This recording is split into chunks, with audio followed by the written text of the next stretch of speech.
ایک گاؤں میں احمد نام کا ایک کسان رہتا تھا جس کی ساری امیدیں ایک چھوٹے سے خشک کنویں پر تھیں۔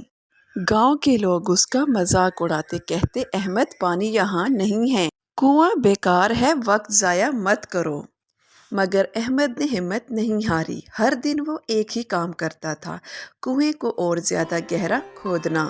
وہ جانتا تھا کہ پانی وہیں کہیں چھپا ہے۔ اسی طرح محنت کرتے کرتے احمد نے ایک دن بہت گہرا کنواں کھود لیا، لیکن اس نے ابھی تک ہمت نہیں ہاری۔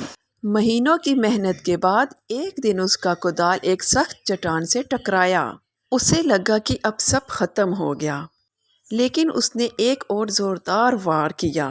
جیسے ہی چٹان ٹوٹی، نیچے سے ٹھنڈے میٹھے پانی کا ایک چشمہ پھوٹ پڑا۔ احمد حیرانی اور خوشی کے ملے جلے تاثرات سے پانی کو دیکھ رہا ہے اور خدا کا شکر ادا کر رہا ہے کہ اس کی محنت رنگ لے آئی۔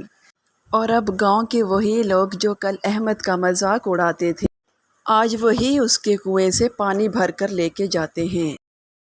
اس سے ہمیں یہ سیکھ ملتی ہے کہ مسلسل کوشش اور صبر ہمیشہ اپنا پھل دیتے ہیں۔